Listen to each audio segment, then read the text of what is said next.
Olá pessoal, meu nome é Danilo Macedo, bem-vindos ao Mundo Molecular. Hoje nós vamos falar um pouquinho sobre a lei de Boyle. Então, em 1622, o químico inglês Robert Boyle descobriu que o volume de um gás, de uma dada quantidade de gás mantido a uma temperatura constante, é inversamente proporcional à sua pressão, P, né? E volume representado por V aí. Matematicamente, isso significa a gente dizer que P é inversamente proporcional a V, né? Ou proporcional a 1 sobre V, onde P é a pressão, novamente, V é o volume. Ou a gente ainda pode expressar essa lei, né, como o produto entre a pressão e o volume é igual a uma constante. Sempre isso vai acontecer? Sempre. Se o gás for ideal, né, e não tivermos variação da quantidade de matéria que a gente tem ali, a massa, né, do gás. Bem, eu trouxe essa figura aqui, que é o gráfico da pressão, né, a dependência da pressão em relação ao volume do gás. Lembre-se que a temperatura aqui é constante, então a gente chama isso de isoterma, né? Um processo isotérmico mantido a temperatura constante. E também a mesma situação, o recipiente fechado, não pode estar aberto, senão essa lei não vai poder ser aplicada. E aí observe aqui, né, que nós temos aqui que o gás está expandindo de um volume V1 para um volume V2, né? E cada volume desse está associado a uma pressão, né? Onde eu chamo aqui de P1 e de P2. Observe que quando o volume do recipiente, do gás, né, aumenta, o que é que acontece com a pressão? Aqui em V1, ela era alta, né? E aí, quando ele passa para um volume 2, a pressão diminui, né? E esse gráfico, ele é uma hipérbole equilátera, que é justamente um gráfico, o gráfico de uma função recíproca, né? Aí nós temos aí o inverso da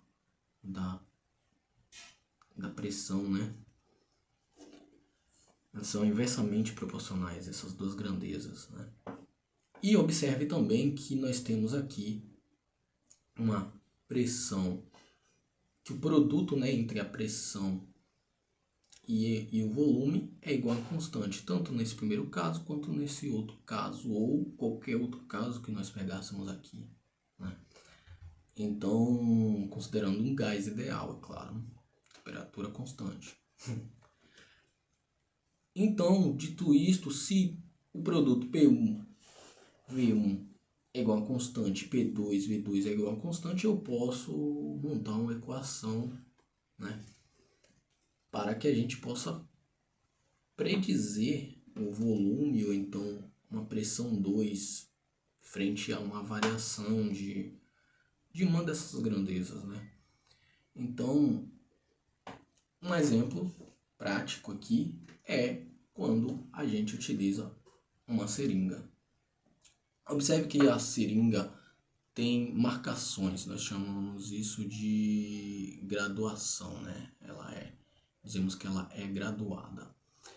E aí, observe que se eu pego este volume, né, o volume da seringa, com ela aberta aqui, e vou colocar para, né, uma aferição aqui de 2 ml. Nós temos aqui, está em 2 ml aqui. Se eu tampo ela, né, aqui nós temos um volume de 2 ml, V1, na equação. A pressão atmosférica, que é P1, 1 atm. E se eu pego esse volume e aumento ele até 5 ml, né, nós vamos ter também, consequentemente, uma variação na pressão.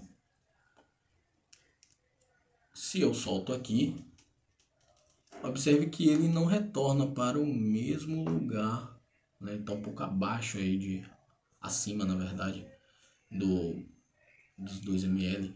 Isso porque essa seringa não é um recipiente ideal, né? Ela pode ter aqui variações na quantidade de gás que temos aqui. Aqui tem atrito da borracha com plástico, o que essa lei não considera esse tipo de influência. Então, temos limitações, né, para essa aplicação, mas ainda assim ela é válida. Então, esse é um exemplo, né, que vocês podem testar em casa, inclusive. E aí eu quero que vocês agora calculem qual a pressão 2 que a gente tem, né? Lembrando que a pressão é uma atm, o volume 1 foi igual a 2 ml e o volume 2 igual a 5 ml. Então, qual a pressão que a gente vai ter associada a isso? Aí vocês calculem aí, por favor, e comentem no vídeo qual o valor dessa segunda pressão. Bem, eu trouxe também um exemplo aqui, né, de uma questão para a gente ter uma ideia de como isso também pode ser aplicado em provas, em vestibulares e tudo mais. Bom, vou ler o enunciado aqui. A cada 10 metros de profundidade, a pressão sobre o mergulhador aumenta de 1 atm com relação à pressão atmosférica. Sabendo-se disto, qual seria o volume de 1 litro de ar, comportando-se como gás ideal, inspirado pelo mergulhador ao nível do mar quando ele estivesse a 30 metros de profundidade?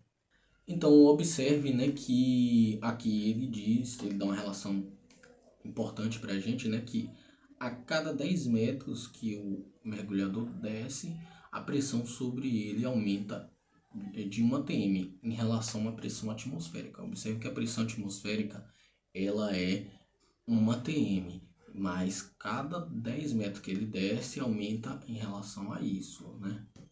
Aumenta desse valor. Então temos que somar aí.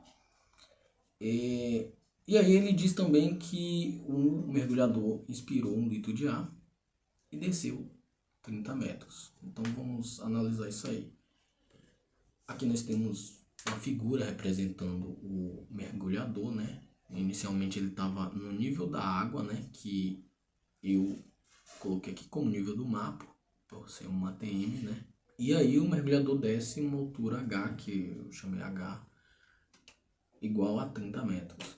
Vamos relacionar primeiro os 10 metros com 1 ATM. Então, se 10 metros estão para 1 ATM, nós vamos ter que 30 metros estão para uma pressão B, né? Pressão no ponto B, vamos dizer assim. Então, a gente monta uma equação do primeiro grau aqui, e onde 30 metros vezes 1 ATM sobre 10 metros, né? Não podemos, note que a gente pode simplificar aqui o M em cima e embaixo na fração, e que o resultado de 30 sobre 10, né, vezes 1 vai ser igual a 3 ATM. Observe também que essa grandeza, a unidade de medida ATM, é devido ao que sobrou aqui, né, na nossa equação. Muito importante é sempre colocar as unidades de medida. Viu? E aí, nós temos agora que somar, né? Então, a pressão do gás, né, do mergulhador, né, contido no pulmão do mergulhador, vai ser igual à pressão atmosférica mais o aumento da pressão, né, que teve, que foi de 3 atm, que é a pressão no ponto B. Então, 1 atm mais 3 atm igual a 4 atm. E aí agora, a partir de agora, eu vou chamar essa pressão de P2, só para a gente poder fazer uma relação com a lei de Boyle, como estava na anotação anterior. E aí, aplicando a lei de Boyle, nós vamos ter, né, a relação produto entre a pressão 1 e volume 1 é igual ao produto entre a pressão 2 e volume 2. E aí nós podemos, como nós queremos saber qual é o volume 2, né, que é o volume do gás contido no pulmão do mergulhador depois que ele desce os 30 metros, nós podemos utilizar essa relação aqui, né? Só fizemos um rearranjo, né? E então, podemos substituir a pressão 1, 1 atm, o volume 1, que foi 1 litro de ar que ele inspirou, e os 4 atm, que foi o que nós calculamos, né? Quando ele chegou aqui. Então, o volume do gás vai ser de 0,250 litros. Ou, se a gente divide isso por 1000, a gente vai ter um volume de 250 ml. Observe que a unidade de medida litro foi devido a isto aqui, é o que sobra quando a gente simplifica ATM com ATM. E, bem, esse é o exemplo que eu trouxe para a gente aí, pessoal, para vocês, né? Espero que vocês tenham gostado e aprendido aí com o que foi posto, né? Muito obrigado. Se inscreva no canal, ative o sininho, curta e compartilhe o vídeo. E não esqueça de seguir o nosso IG, né? Instagram aí, @mundo.molecular. Até a próxima, pessoal.